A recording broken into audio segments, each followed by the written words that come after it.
Hello, everyone, and welcome to DisrupTV.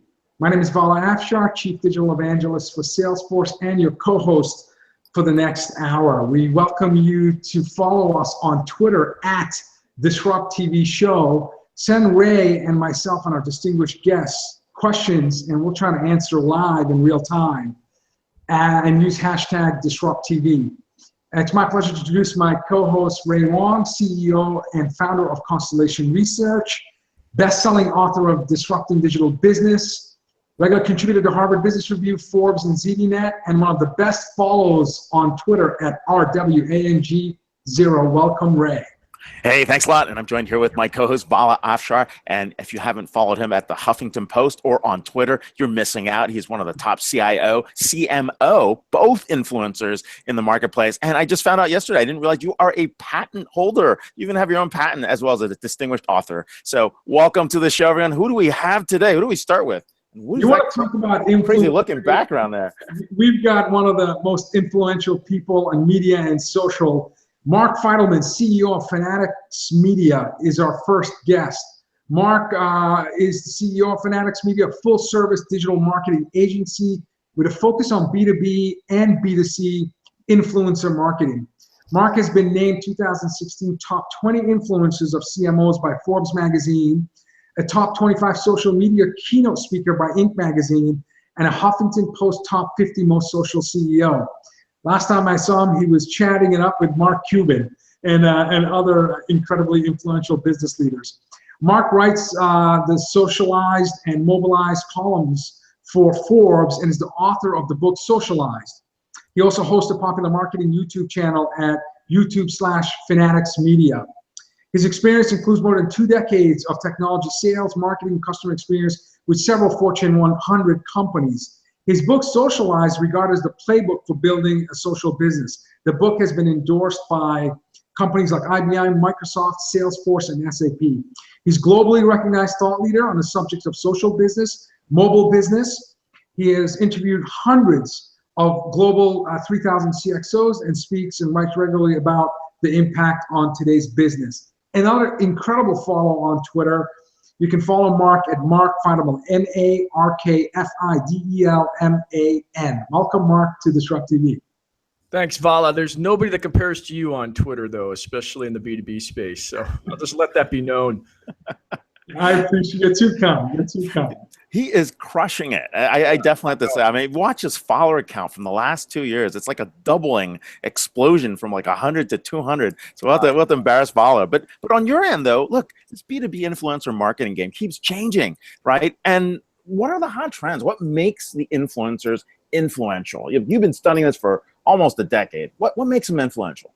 Well, I mean, at least on the B2B side, it's being an expert, right? And really knowing your stuff and then be able to talk about it at a high level, but then break it down individual steps so that people can repeat what it is that you're doing. I mean, those are the people that I tune into, guys like yourself and Vala who really know how to distill what's going on, looking forward and saying, hey, you guys should be paying attention to this. Like, I think if you're a B2B organization, you should have a show like DisrupTV. Now, I have some advice for you guys, and I know you're going to ask me that a little bit later, but this is the type of medium that's going to take over in the next 5 years.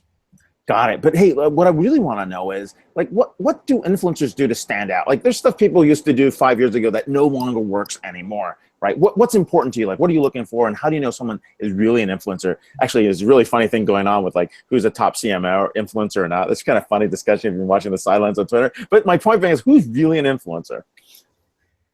Well, I mean, this is a very interesting subject. When you talk about B2B, who's really an influencer? I mean, those are the people that whenever they say something, whether it's on video, whether it's on Twitter, whether it's in a blog, there are a lot of reactions, and there are people that follow these individuals because they produce conversations that everybody's talking about the next day. That's it. It's the conversations. The conversations. Okay. Absolutely. I remember, Mark, the first time I met you, you reached out to me and you said that, you found out based on it may have been Twitter stream or blogs, that I was working with Internet of Things technology at a networking company. And you came in person to meet with me to learn about IoT in the enterprise. And at the time, I was in a technology company providing infrastructure to B2B companies around the world. What impressed me most is the volume and the depth of questions that you threw at me. I recall, I think it ended up being a 2-3 hour meeting. And I found that you had this unquenchable thirst for understanding use cases in terms of how to implement IoT to get business outcomes. You were interested in the algorithms that we were developing to capture the insights. And I just felt like, you know, I've had as much deep conversation about IoT and business with you as I had with my coworkers inventing the technology.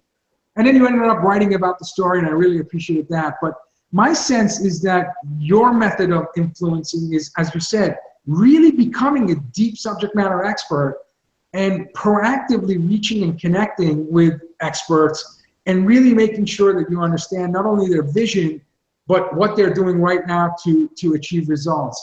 Is that a fair assessment of how you go about, you know, learning and then influencing your network? Yeah, I mean, I like to learn from other experts and then kind of distill it into what I'm seeing and then roll it out with my clients and customers. And by the way, one of the main reasons I wanted to meet with you face to face is because you had machines talking to other machines, and that just blew me away. I could not believe that you had machines talking to other machines, kind of the precursor to AI. Actually, probably was AI at the time. That's the patent that I actually received February of this year. So yeah, no, I really appreciate you covering that, because as you recall, in 2000, that was 2011, and not a lot of folks were talking about AI and IoT back then. So we were definitely onto something. Right. Yeah. And you're 5 years before your time. Go ahead, Ray. Oh, sorry, I'm cut out. Oh, I don't know if we have. It seems like Ray is not able to join. We're back. Yeah, no, I'm back. So yeah. So back to this influencing piece that we're talking about. There's a lot around paid versus earned versus what's the right mix right now? What do people care about? Well, I mean, people still want and like organic. I see it in the comments. I see it in the likes. If you're paying for content, you know, and you can do it really, really well on Facebook, even on YouTube, you can do it pretty well. Yeah.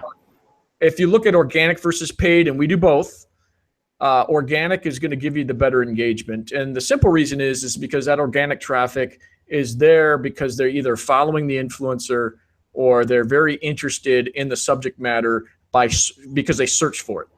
If you pay for it, you're basically throwing this piece of this influencer and their content in front of the user. So it's, you know, it could turn into engaging content, or it might not. You know, Facebook is constantly trying to learn what is engaging, what's not, and then show more of that content to people that are engaging with it. But it's more hit or miss. So organic definitely is the best, but it's getting harder and harder to get organic traffic on some of these platforms. Oh yeah, definitely. Absolutely. So we talked about expertise. We talked about being a connector. We also hear often the word authenticity used as we try to establish a trusted advisor or a trusted voice, whether it's on social or other outlets. What advice do you have, and how do you define, let's start with defining authenticity, and what advice do you have for people to try to, you know, create content that educates and inspires and ultimately ignites action, whether it's in B2C or B2B? Well, by the way, you said that we might be all living in the matrix. Well, Elon Musk actually thinks we are, which is interesting. That's right. I saw that. So is he Neo, or what's going on? I don't know. I mean, he's trying to prove it. I think a billionaire is spending a ton of money to try to prove that we are actually living in a virtual reality environment right now. So it'll be interesting to see what happens. So virtual reality in a virtual reality is like super meta, right? I mean, that's stuff. I mean, now, our heads are going to explode if we go down this path, but that's what he believes is happening. So back to authenticity. You know, it's really challenging because I do a show called Big Campaigns, and we try to break down campaigns that marketers are running, and I really try to break them down. But a lot of the people that I talk to are stuck at this corporate level, and they've got 4 or 5 PR people surrounding them off camera, and they're not allowed to really talk about what really happened, what went wrong. It's only positive, right? Which, you know, there's some value to that. But I think more often than not, especially in the business world, we're craving authenticity. Hey, we know your campaign didn't go perfectly. Tell us what went wrong with it. And a lot of people are still stuck because, and I'm talking to executives primarily, because the PR team or the stockholders or some lawyers behind the scenes saying, hey, you can't say that, you can't say this. That kind of defeats the authenticity bond that you may or may not have with your customers. So yeah. B2C, it's a lot easier. When we work with B2C influencers, that's why they became influential, is because they were very authentic, they were real, they were entertaining, and people crave that. I'd like to see more of it in the business to business space, but I'm just not. We're just not there yet. Ray and I hosted an event last night, and we kicked off an event with a fireside chat with a Boston business leader, Rob Hale. He's the owner of the Celtics and the Boston Cannons lacrosse team. And we start talking about the fact that he's a billionaire, and right now he's CEO and founder of a multi-billion-dollar company. And I'm expecting him to talk about success and incredible growth. And he starts the conversation with his first company going bankrupt and all the lessons he learned from that. Amazing. He had to pivot and reinvent himself and his business. And then he became the 7th most affluent person in Massachusetts. So the authenticity and the vulnerability and the stories of failure that he shared with us was as inspiring as his incredible success, where today he owns 2 pro teams in Boston. I definitely got to connect you to him, because I think you'll find he's one of the most authentic people Ray and I have met in the B2B space in a long time. Would you agree, Ray? Oh my God, it was an amazing story. The humility, what he went through, like the life lessons that he's learned, the way he hires for people that have gone through failure. I think those are all very cool points. So that was just pretty wild. I will only meet him at center court during the next Celtics game. That's the I think that's a good, I'd like to join you and tweak our conversation. So, such low standards, guys. Such low standards. I can't believe it. Hey, if he's really that authentic, let's get authentically involved in the game itself. He's amazing. He's amazing. Now, speaking of authenticity and leadership, let's talk about technology that could potentially pull you away from that personal touch and authenticity, and that being artificial intelligence, and artificial intelligence in the context of bots. What are your thoughts in terms of influencer marketing when we're going to think about, as Ray says, mass personalization at scale, having that contextual intelligence being driven by AI? This is one of my favorite subjects, by the way. And, I've just recently having a discussion with Brian Kramer, who I love. He's got a book called Human H to H, which is human to human. And I said, well, what about A to H, artificial intelligence to human? And his point was there's still human beings behind it. Mm-hmm.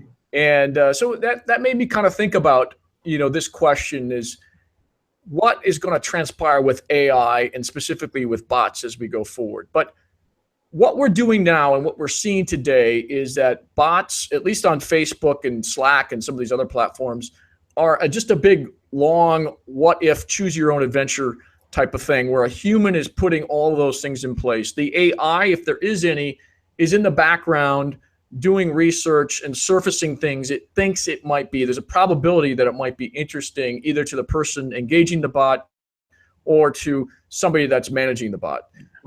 So at this stage, I don't think it's true AI. I mean, depends on how you define it. But I think in 2 years, in 5 years, I don't believe it'll replace humans necessarily. It's just going to pick up a lot of the slack, pardon the pun, of some of the menial things that bots are probably better enabled for. Let me give you an example. So let's say you have a pretty crystal clear sales pre-qual process. Well, why are you having salespeople that are only working 8 hours a day, pre-qual people, that they're being asked the same 8 questions? Why don't you do that 24/7, 7 days a week, with a bot that doesn't take vacations, never has HR complaints, and doesn't need to be paid? Right. The answer is pretty obvious to me. They won't be unionized either, I think. Well, let's hope not. Let's hope not. So the answer is pretty obvious to me, that a lot of that work will be moved over to bots. Now, in terms of marketers, Now, this is Gartner talking. Marketers have a 97% chance of not being replaced. So I'm going to hold on to that metric. I think AI will help identify what messages are working and what's not, and make us better marketers. Because a lot of times we're throwing stuff up against the wall and to see if it sticks, or we're copying other people. Yeah. But I still believe humans will be behind this for at least for the foreseeable future. Wow, a vote for the humans. So what trends in AI are sticking out for you? Because everybody says they're doing AI, and we're not sure if they are really doing AI. So what trends are actually working in the marketplace? So first of all, I have yet to see a legitimate case of somebody creating an artificial intelligence program that passes the Turing test. I know there's claims that are out there. I haven't seen a legitimate test so far, but the trends are, let's move more towards a situation where you don't know if it's a bot or not, or it's AI or not, but it's not there to kind of interrupt you. It's there to kind of help you.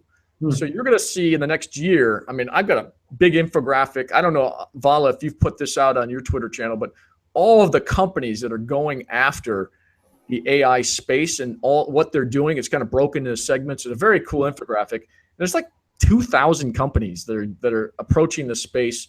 Yeah. And you've got to bet that there's going to be, 10, 20, 30 maybe that actually have a breakthrough that's going to help us as human beings. So absolutely.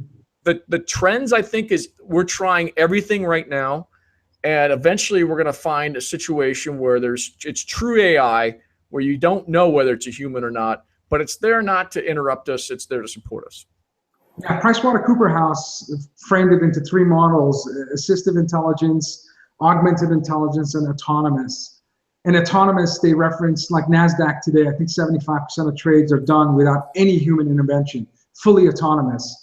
And in most businesses in the next few years, there'll be more augmented intelligence, where you go through, as Ray points out, the discovery, prediction, recommendation, and then again, mass personalization at scale. Yeah, that infographic is about 2,000. I think it's 800 and so, and they've fetched about 16.3 billion in VC funding in the last couple of years, and that trajectory will surely cross 2,000 any day now. So it's pretty amazing. More and more, and Ray and I saw this yesterday. We had the Patriots, the Celtics, the Red Sox, the Cannons. We had a City of Champions digital summit yesterday, and all of them were talking about voice and how they're really bullish on voice. The Patriots believe that, how you engage with Siri and Alexa and Google Home and others, that's how you're going to engage with the Pats. And so they're investing in companies that are going to bring voice as a new UI.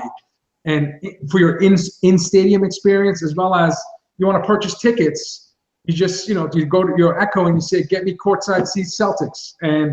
And all of that is taken care of. And so the entire transaction is voice activated. Conversation as a service. Have you guys used Alexa, Siri, and all of them and asked it anything but a simple question? I mean, it still has a long way to go, I think. It does. But, May last year, Echo had about 300 skills. And they're approaching 15,000 skills now. So I think the trajectory is pretty incredible. Oh, I agree. I think we'll get there eventually.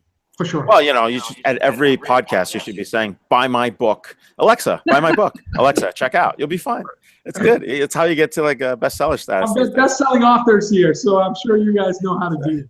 So. No, but yeah. No, hey, real quick, we've got about 30 more seconds. Hey, you recently talked about how to create a web TV show. Any advice to us? Like, what's a good thing to do? It's kind of hot. I mean, people are following you for that. And, what's behind the scenes of a good web TV show?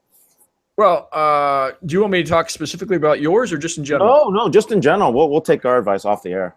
Okay.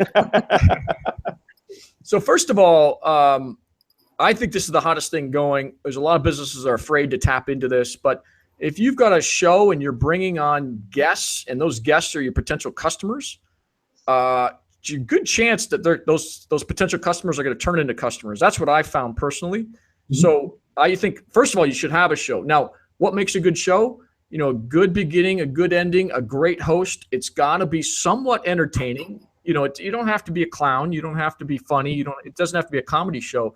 You got to make sure that the guests you're bringing on, or if it's just you solo, like Philip DeFranco, you guys should look him up if you haven't seen him on YouTube. They've got a message, they're delivering it passionately, and they are entertaining in their own way. It's not comedy or being funny. It's just bam, bam, bam, bam, bam, right? Here's what's going on in the industry. Here's why you need to be concerned. Here's how you solve it, that type of thing. So the show, you got to think like TV and make sure that it captures people's attention for a long period of time. Fortunately, YouTube gives you those analytics so you can see what your audience retention is. There's probably 100 little things that you need to do to make a good web TV show. And that reminds me, I got to put something out like that. Or something like that. So check it out. Check out Mark Fidelman. We're talking to him, CEO at Fanatics Media, massive influencer. And of course, check him out on Twitter at Mark Fidelman. And you can definitely see the piece around, web TV shows and what to do and what not to do. Thanks for being on the show, man. My pleasure. Thank you very much. Talk to you. I find Mark to be not only authentic, but super generous. There have been times where I've reached out to him for advice. He always makes himself available. And speaking of generosity, authenticity, and most importantly, influence, our next guest is John Ferrara, CEO at Nimble. John has been recognized for pioneering innovation in the customer management category in CRM.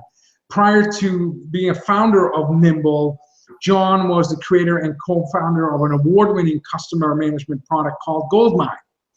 And in 1999, Goldmine was acquired by Front Range, and John left to pursue other interests. Now, during those years, he continued to watch the CRM market, and what he witnessed was that most CRM products that were serving small businesses moved up market and fell by the wayside in terms of servicing small, medium businesses and essentially leaving the market underserved.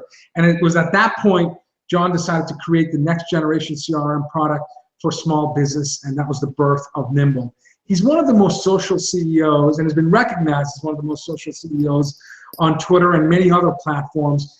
An incredible follow on Twitter at JON_FERRARA. Welcome, John, to DisrupTV. Well, Val and Ray, I'm super excited to be here with you both today. Any chance that I can get to inspire and educate others about how they might achieve their passion, plan, and purpose in life is an exciting moment for me, because I think we're on this planet to help other people grow.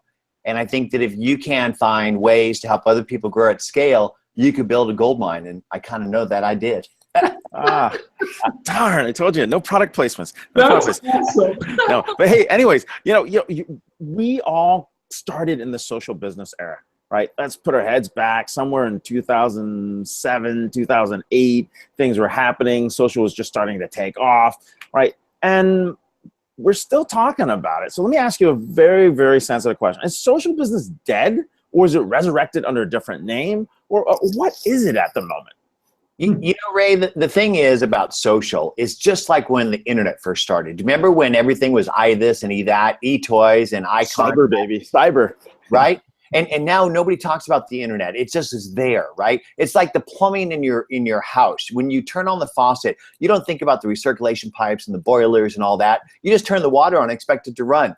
Social, when it first came out, was this brand new thing. People thought it was a new way to communicate. It's going to revolutionize the world. And in many respects, it did, because I think what it did is it changed the way that we work and play, the way that we communicate, the way that customers make buying decisions, and the ways that companies need to engage those customers. But the bottom line is that it's moved from social business to just back to business, because social is just another channel of communication that you must use, because if you are not listening and engaging on the channels that your customers are communicating on, you're dead today. I've got one word for you: blockbuster.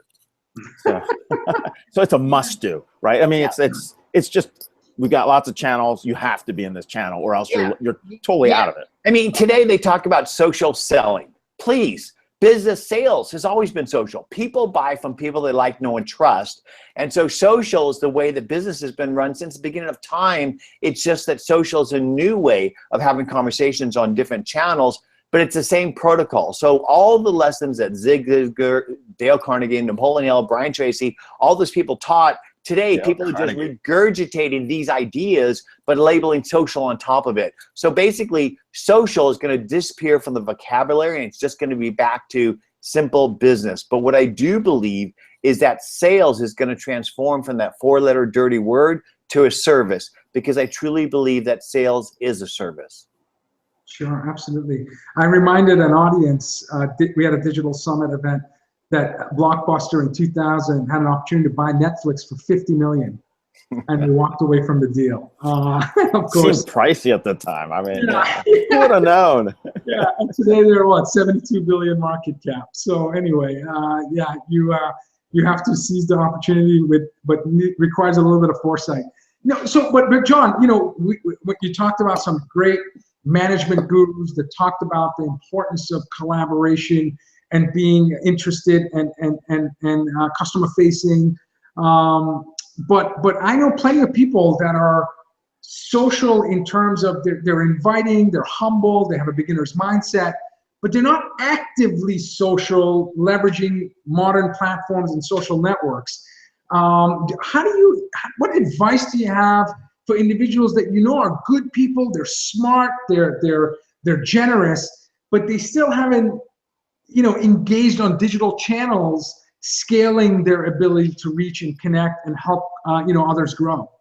Well, I think that if you're not walking out into the middle of the social river today and beginning to listen and, more importantly, engage in a relevant and authentic, pay it forward way, you're going to disappear from this world. Again, Blockbuster. The thing is that today, if you are sitting there inside of a building, inside of a company, and expecting people to walk in that door where that bell rings, ding, ding, ding, somebody's at the door, you're not going to make it. So what you need to do is you need to digitally get into the social river and begin to have conversations to set yourself up as a trusted advisor, so that you're not talking about your products and services. You're talking about how you might help other people become better, smarter, faster. And if you do that, people will then pick up the phone and call you. So essentially, if you're listening to this today and you have not created a basic brand on Twitter, Facebook, and LinkedIn, and ideally something like Instagram as well, with an avatar and a bio that talks about how you might serve others,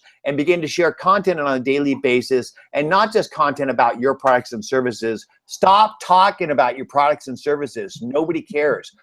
Start talking about how you might help other people grow. And look, if you want to learn about what you should do on social, follow Vala. Because all Vala does on a daily basis is inspire and educate. And the beautiful thing about what you do is exactly what other people should do, is don't just talk about products and business, talk about your passion, plan, and purpose in life. Talk about things that are close to your soul. Open up your heart, roll up your sleeves, and share things that, what I call the 5 F's of life: family, friends, food, fun, and fellowship. These are the things that we connect on, those softer things. And so if you think that connecting to somebody on LinkedIn is going to build a relationship, you're friggin' stupid. Because LinkedIn is like walking into my business lobby. Yes, LinkedIn is like walking into my business lobby. It's my business persona. But if you want to learn about John Ferrara, spend 5 seconds on my Instagram. You're going to learn about what I am passionate about. And so today, this is what Vala does on a daily basis. He shares inspiration, what he's passionate about, and it's not just business stuff. And if you do that, it's like dropping fishing lures off of your boat. But then what happens is people are going to bite. And this is the most important advice I can give. Not just build the personas and drop the fishing lures, but when people bite, you need to identify people that matter, reach out and build relevant and authentic, paired forward relationships that result in you becoming their trusted advisor, which means you need to listen and then engage in that relevant, authentic way. And so if you don't engage with those bites, then they're meaningless. But the thing is, to do that at scale in today's world is nearly impossible, because we are all over-connected and over-communicated. Vala has 200,000 connections on Twitter. And how do you, Vala, manage that? Right? It's hard. You need help, right? Honestly, it's like pouring water on a wet sponge. Eventually, it just sort of all blows over. So we need tools that help us to build those connections that give us the context and insights we need to engage. Because I'll bet there's people that you meet that come up to you at Dreamforce or whatever, and you may recognize their face, but you don't remember the last time you spoke to them, or what their business is about, or what their background is. But imagine if there was some artificial intelligence thing that essentially gave you the key information you needed in order for you to be human with that person. Because that's what we all need to do with the people we connect with, is to take that moment and make that connection, because I think that's all we leave this planet with, is the moment that we're truly present with another human being. And when you are present with somebody, ideally you're listening to them and you're learning about them, and you find some way to add value. But ultimately, before you build that connection, you need to do your homework. Yes. And in the old days, we did that by going to somebody's office and looking at their walls. Today, we Google them. Tomorrow, we might blank them, but I'm not going to say the word. Interesting. So when we think about the other shift that we see you talking about a lot is really tying back CRM to personal productivity tools like Office 365 or Google Apps. What's the advantage? What are we trying to do here? What are you trying to automate? Is there an element of AI behind all this? Well, I think you really got to get down to what is CRM. People say that CRM stands for Customer Relationship Management.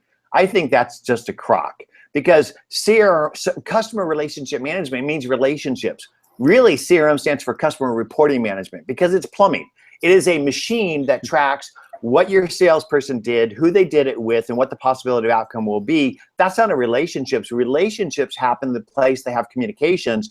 And in the old days, that's contacts, email, and calendar. Today, it's social and other means. And CRM isn't really aware of these things, and typically. And so I believe the reason why there's 225 million global businesses and less than 1% use any CRM is because most people live in their inbox and now more social, and that most CRMs, you work for them and you have to go to them to work for them. You Google somebody, you log what you know, log what you did, and you have to go to them to use them.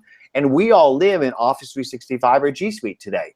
So most of your contacts and conversations are sitting over here, yet we work in the CRM. And that's why I think that CRM's broken today. But back in the day, when I created this thing called Goldmine, which I'm not affiliated with anymore, so I'll talk about, Goldmine was a blend of Outlook and Salesforce. So basically, it was CRM and contact management combined, and I think that's where we're going. I think where we're going is CRMs that work for you by building themselves from the data that's already in and around your business, and not just your email and contact stuff. It's your sales, marketing, customer service, accounting, and social media apps. Because right now there's 5 islands of information in your company, 6 if you count email, because all these are separate systems and they don't really talk to each other. So you don't have a relationship system of record in a business, which means there isn't a shared contact database in most companies, because Office 365 and G Suite have separate contact databases for every team member, and email and calendar aren't connected to the contacts. So you don't have context, history of interaction, and you don't have insights. Who are they and what are they about? And that's what I think we all need, is that relationship system that builds itself from the underlying operating system of your business, which is G Suite or Office 365 today. Got it. John, your thoughts about account-based marketing?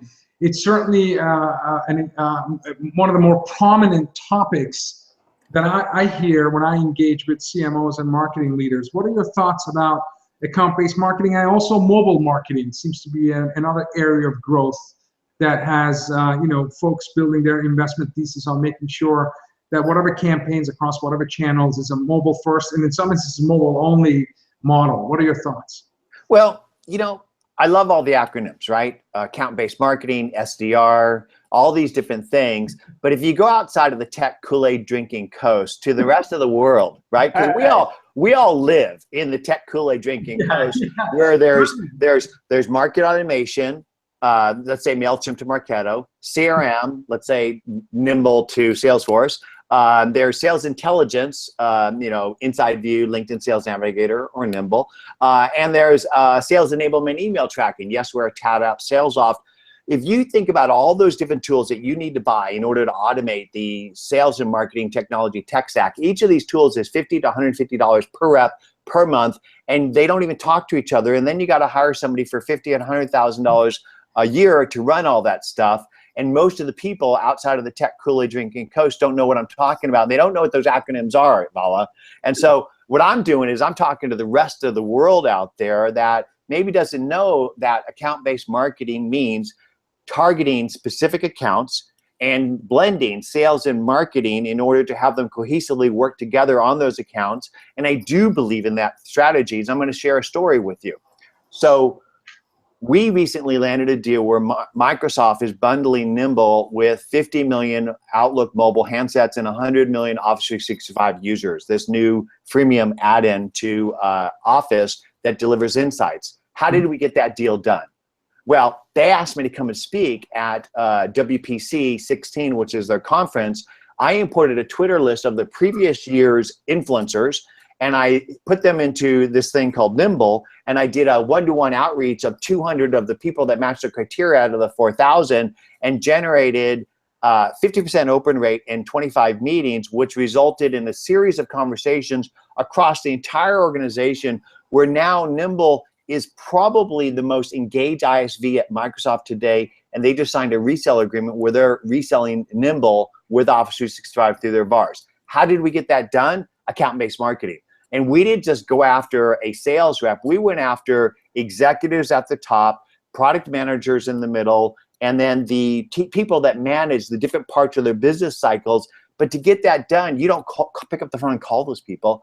You walk in the digital footprint, you add value to the conversations, you build connections, you listen, you learn, and then you get introductions to other people, and that takes a team of people working cohesively together. And what I'm going to say is that typically a CRM isn't designed for that. What you need is a relationship manager that incorporates social and email that allows you to get somebody's background and engage with them on whatever channel is most effective in order to make it so that you're already trusted before you ever reach out. And Vala, you're the expert at this. You do this every day. And so if you want to learn how to do effective outreach at scale, Vala is God. I agree. No, I'm telling you. That is like, in fact, Vala, I do a social selling sort of presentation on how a business, the brand of a business is made on the promises it makes and the experiences that it delivers. If you can align the two, you can do incredible things, but that experience is delivered in much case through the customer-facing business team members, and you need to enable them to build their brand, which builds the company brand. And you are my example I use on how you can do that, because if you can enable your entire team to be like Vala, right? Be like Mike, be like Vala. If you can enable your entire team to do that, you can do amazing things. And Ray, you're doing that today with Alan and Holger and the rest of your team, where you're helping them to build their brand, which then in turn builds your company brand as well. So you guys are both examples of what I think a business needs to be doing today.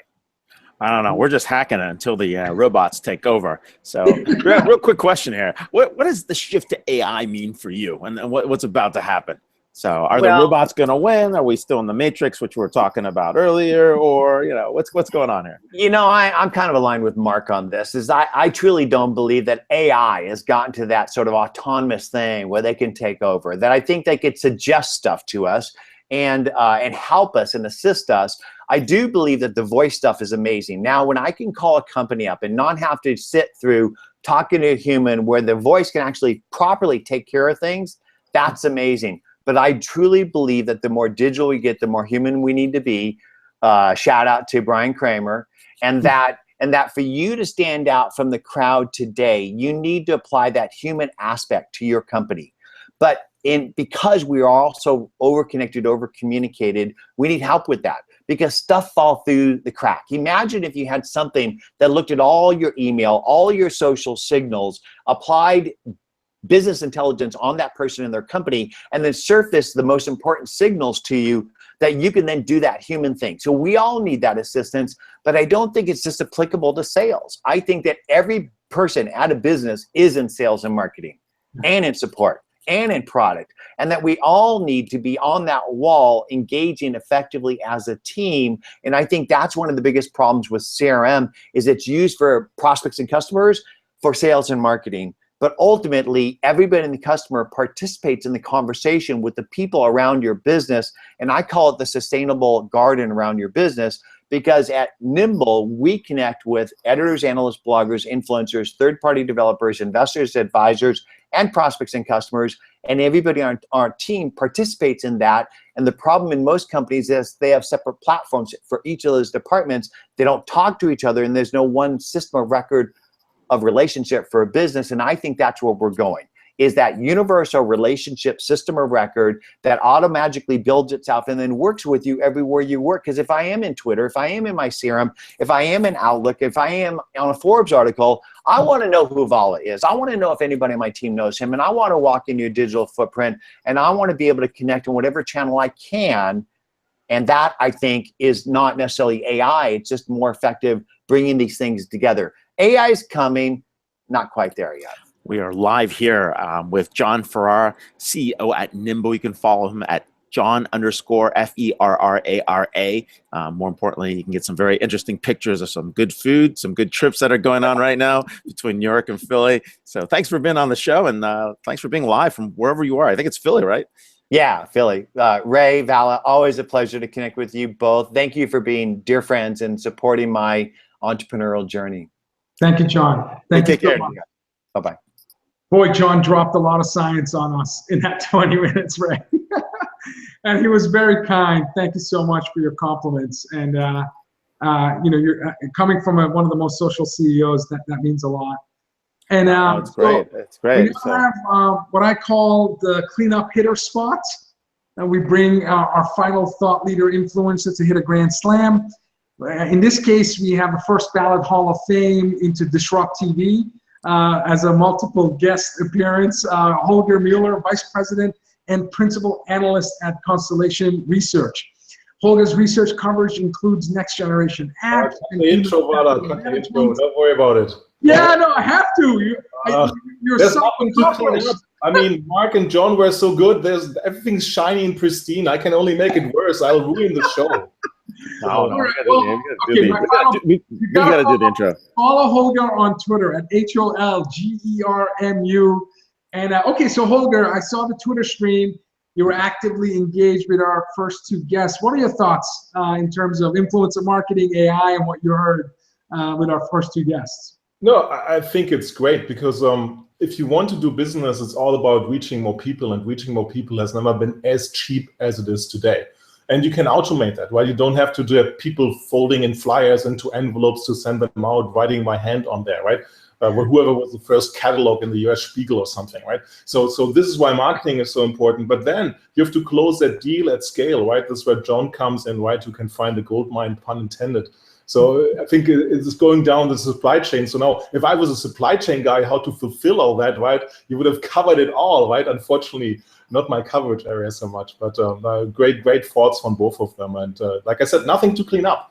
Nothing to clean up. But let me ask. So you collaborate and you work with chief human resource officers. Yep. And as folks that are responsible for the most important asset in any business, the talent. And you hear about automation and robotics and autonomous. What are the sense in terms of CHROs? What are we going to hear at the SHRM conference that's coming up in terms of leveraging technologies and data science like AI and chatbots in terms of how we can, we often get the Gallup results that say, 70% of, US employees are completely disengaged. And they're not fully committed in this, that, and the other. What are CHROs thinking about in terms of leveraging advanced technologies to improve, let's say, employee engagement? I'm the wrong guy to speak about engagement because I think it's a silly argument. You never hear, my salespeople are not engaged. You never hear this. Or you say, change the compensation plan. Yeah. Have you ever heard my marketing people are not engaged? No. Give them the tools, give them the budget, right? It goes away, right? You never hear my call center people are not engaged. Fire them, right? So that's the reality. All this engagement talk only happens because people have been removed too far from the value creation in the enterprise. If I'm right away talking to a customer, making a difference for the customer, creating a product which I know goes to the customer, I'm not so far away that I can become disengaged, right? I see the value creation every day. So the conversation I tell people leaders to have is you have to reorganize your enterprise into more nimble, smaller teams. Sorry, pun intended, John. And not sure why that came to my mind right now. Somewhat funny how this computer works, right? And bring people closer to the value creation. That's the real thing people leaders should be talking about, because people are the biggest expense. And the problem overall of the industry is that the traditional HR systems have failed the managers, the people leaders in the enterprise, because of too many old technology, because of too many processes, not helping them really to do their job better and make their job better. That's really the challenge. No, that's one of the big shifts that people are seeing. But hey, talking about conferences, talking about HR, looking at your conference schedule, you may have actually done more trips than I did last year. I don't know miles, but it's pretty crazy. You just came back from the HireVue Digital Disruption event. Tell us what's going on at HireVue. What's hot? I brought props. Can you see this here? This camera is so old that I don't even dare to open it, right? So as an analogy for HireVue, right, this is a Casio from 2000, okay? Breakthrough technology, because it was the first camera at the time to have a hard disk in there, and the hard disk had 1 gigabyte in there. And why am I showing it to you guys? Because HireVue started back then doing video interviews of people. And this baby actually was super great technology, because they were sending around webcams to plug in and had to help people to figure out how the USB support worked, if USB was even around there, right? That's how long they're in business. And what I admire about HireVue is that they stayed in business across all this technology change of that, and now using modern tools around machine learning to understand what is happening in a video interview, cutting down the time of interviewing people. And 5 minutes of video interview creates 20,000 data points, right? And how I hold my head, how I smile, am I authentic to a question? That's the interesting thing. And the data science behind is very interesting, because what they figured out only 3 years ago, it's not really about the video capturing that. They figured out it's about asking the right question. So what usually is an assessment, boring questionnaire you get out to fill out as a person to be hired, as a candidate, they can condense that with smart work to a few significant questions, where you then have the additional data points of video. So they can make very strong recommendations who to hire. Back to what we said before, how far are we in machine learning, predictive analytics, or AI, right? So that is what me as a manager, if I'm running, say, any franchise fast food store, and I have to hire 2 people, right? While people are screwing up in the front office and have to look the one I hired last week, I have to figure out who's the best candidate. But I don't have time to interview somebody coming in and mock the other guys, right? So video, this synchronized takes a synchronicity away. But it's always the candidate's girlfriend's younger brother. Younger brothers, yeah, always good, yeah. And have the family help out, right? That's a common concept in some restaurant type of chains, that it's a family operation, right? So what are the outcomes that they see now that they're using video and the 20,000 data points? Is there better retention, better upward mobility in terms of career path of the candidates? Their customers are, of course, thrilled by the efficiency to get more done finding the right candidates, right? What they're lacking, because that's the whole problem of HR. It's so many systems in HR, right? They don't have access to performance data, right? I need to know how good was that hire really. Yes, it was the best to hire right now, but if I don't get the performance data from a longitudinal perspective, I don't know where to go. And that's where all of HR breaks down right at the moment, because performance management still is broken, which comes back to the engagement question you had before. Software vendors like to, and I'm guilty too, right? I spent 25 years building software, right? Software vendors like to say software figures out everything, solves every problem, but there's still this inherent problem in humans that I don't want to have a negative conversation with you, right? Where I try to coach you on something, right? We don't like that. We don't like to get rated. We don't want to rate people. We don't want to have potentially unpleasant conversations, which at the end of the day, really good people leadership boils down to. Makes sense. Wow, no, that's good. Now, you're also going in on like the Cloud Foundry Summit. There are a lot of big announcements coming out of that event. Talk a little bit about what's going on and why is Cloud Foundry important to people?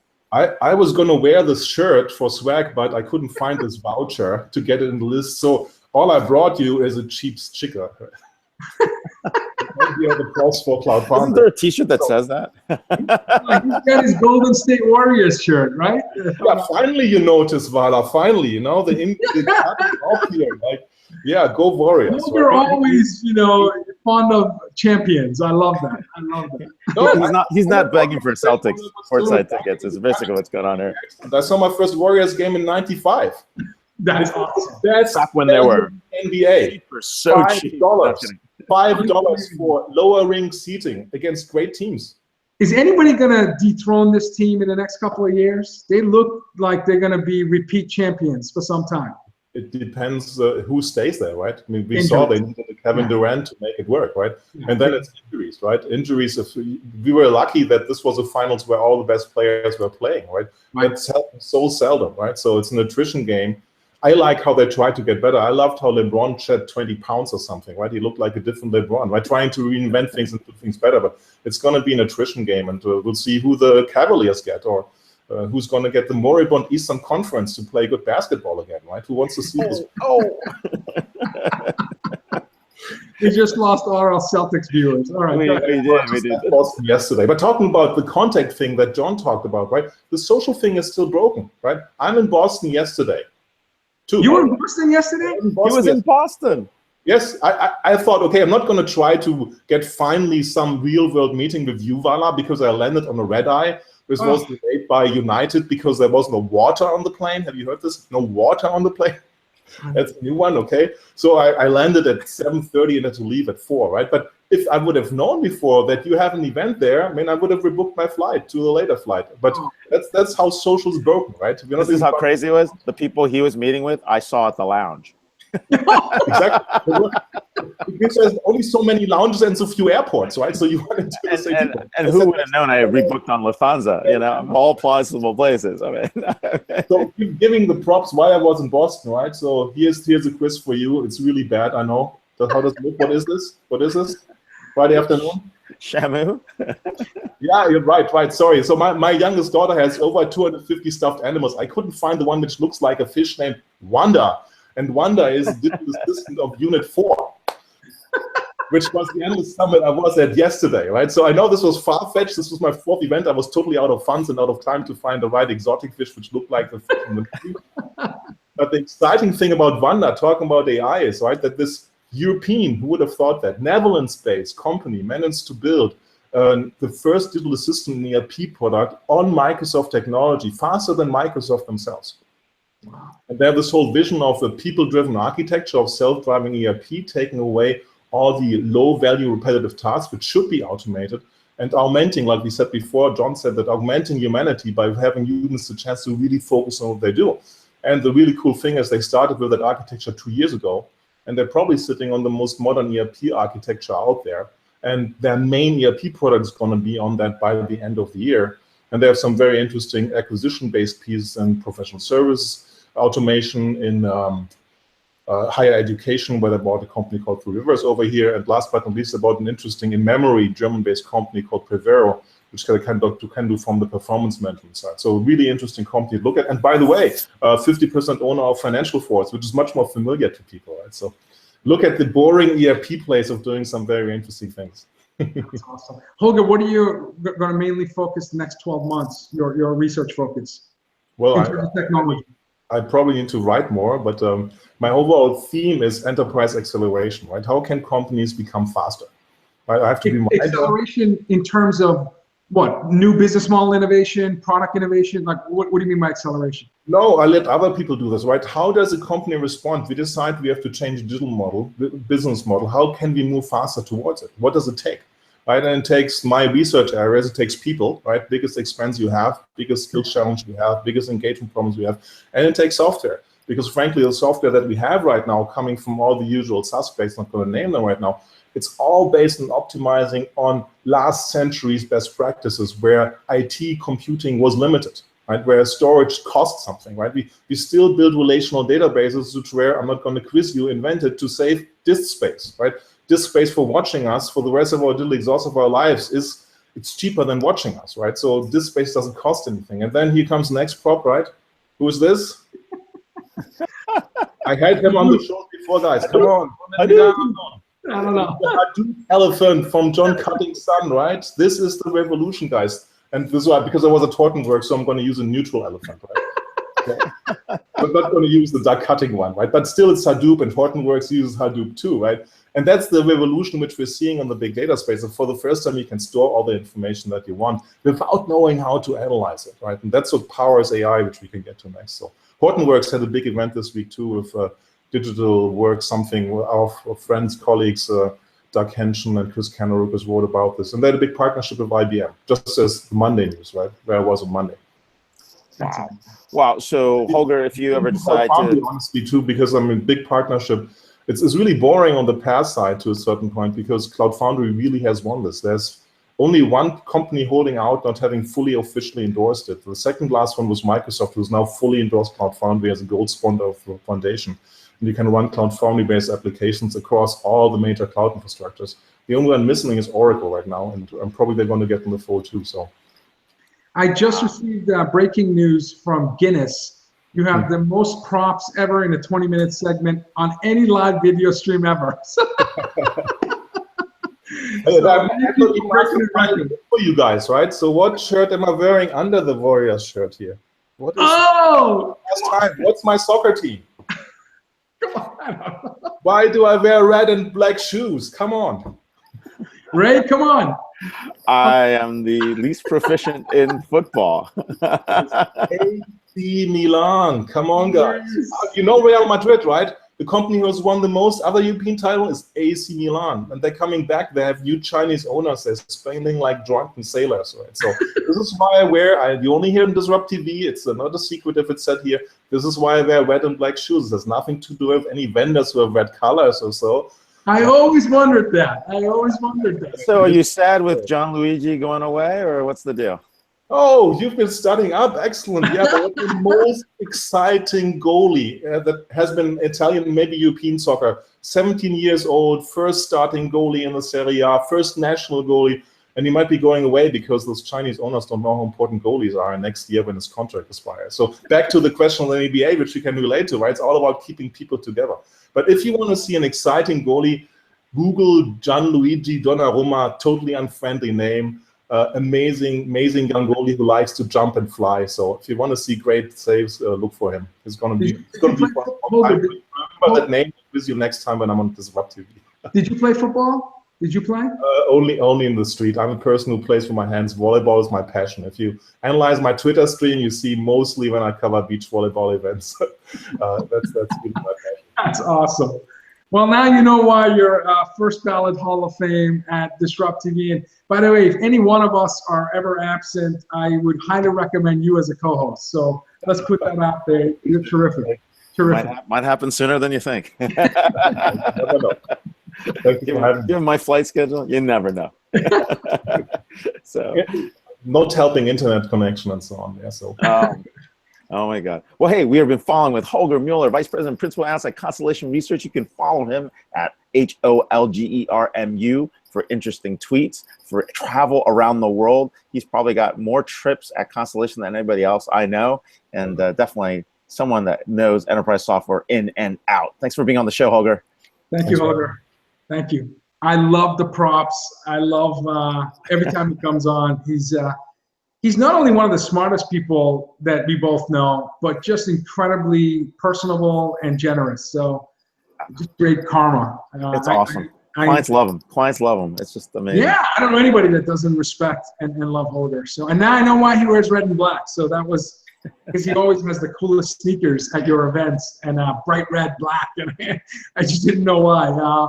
But anyway, so next week we have an amazing show. We have Mike Kale, the Chief Technology Officer at Cibric, he's one of the top security experts in the world and an incredible former CIO, and he's going to join us. We have Jim Rutt, CIO from Dana Foundation, and our final guest is Tim Eads, CEO of VRMore.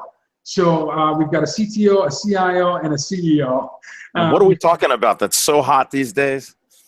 What's that? What are we talking about that's so hot these days? Cybersecurity. Absolutely. Right? That is the hot topic for next week. So it's amazing. Ray, you were in Paris. You were in Boston yesterday. You were in London the day before that. So safe travels, and thank you, everyone. As Ray always says, if it's Friday, it's DisrupTV. Hey, thanks. Welcome to Paris. Welcome to Paris. Look at that. Oh, we should have started with that view. Thank you so much, and talk to you next week. Thanks, everyone. All right. See you soon, everyone. Bye-bye.